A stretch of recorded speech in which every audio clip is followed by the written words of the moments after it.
In this video, I'm going to show you how to do the color worksheets.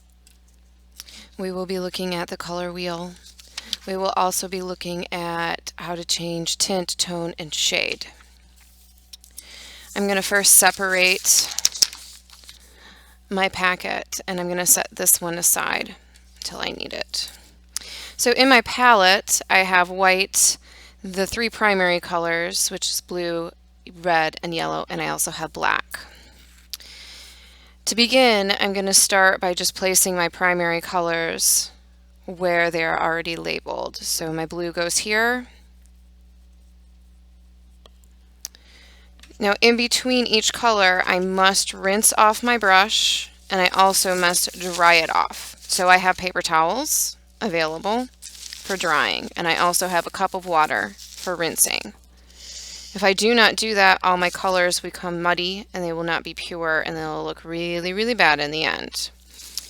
You want to make sure that you're accurate with your colors on any sort of color activity. So I'm rinsing, drying, and then placing the color, the next color.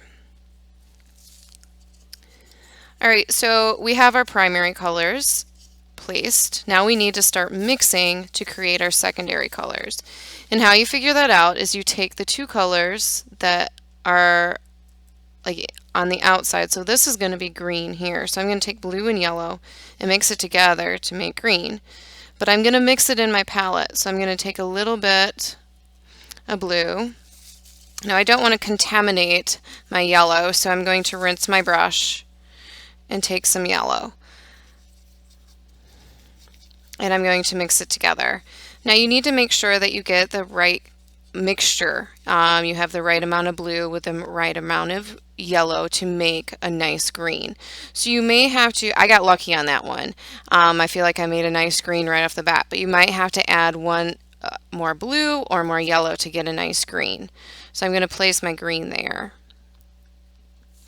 Okay, now I'm going to look at another secondary color, which is between my red and my yellow. So I'm going to rinse my brush. I'm going to take some red, rinse my brush again. There's a lot of rinsing.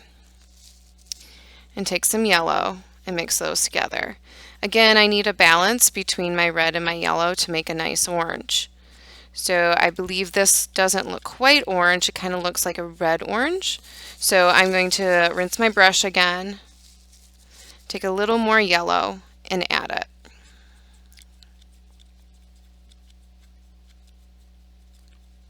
That looks like a nice balanced orange. I'm going to place that here between my red and my yellow. I have one more secondary color to do, which is my purple. Now I will be honest, I don't believe that these purples are the prettiest purples whenever we mix blue and red together, but we're still going to do it. Alright, so I'm going to take some red and rinse my brush. Take a little bit of blue. I start out with a smaller amount of blue. Blue is a very dark color, so you usually don't need as much to make a difference to change that red into purple.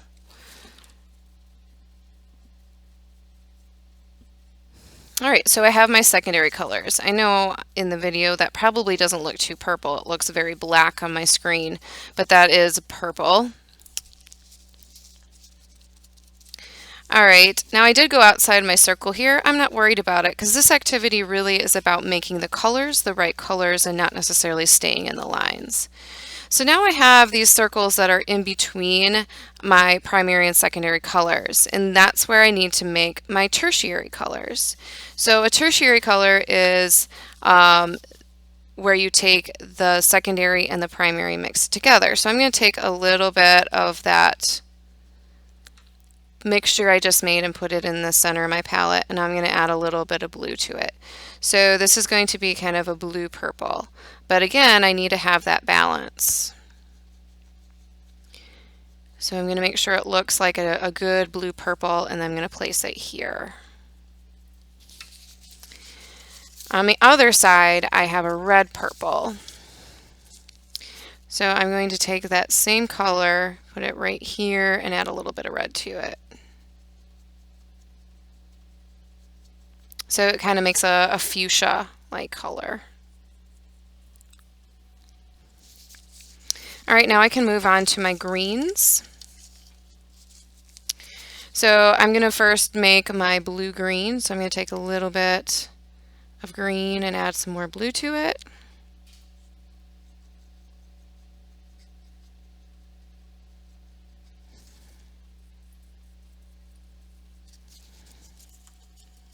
And then over here is my yellow-green. So I'm going to take a little bit of my green and add a little bit of yellow to it.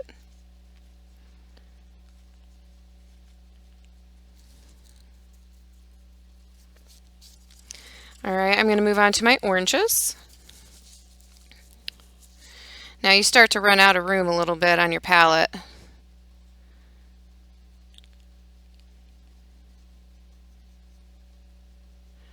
All right, so that's a nice red-orange. And this other one needs to be a yellow-orange.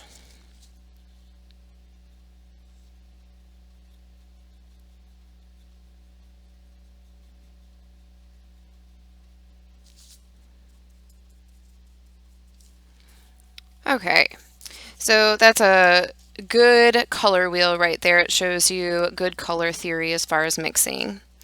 Now these are pretty simple. We have black. I have black already. Nothing mixes together to make black. You just have to have it. And same with white. So to get gray, you need to mix the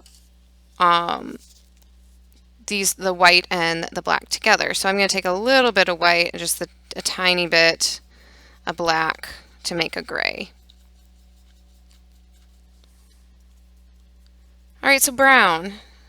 So ultimately, brown is made by mixing your three primary colors together, and they need to be balanced. So you can take and mix complementary colors too together because it's really the same. Because, okay, so complementary, for instance, red and green mixed together make a brown. But in order to get green, I have to have yellow and blue already mixed together. So it's really the three primary colors together. So I'm going to take a little bit of red, a little bit of yellow, and a little bit of blue. So what you have to have here is balance. So if it looks like mine is turning a little bit green. So that means that I have too much yellow and blue, that I need to take more red to balance that out. And once I added the red, then I got a nice brown. It's not as green.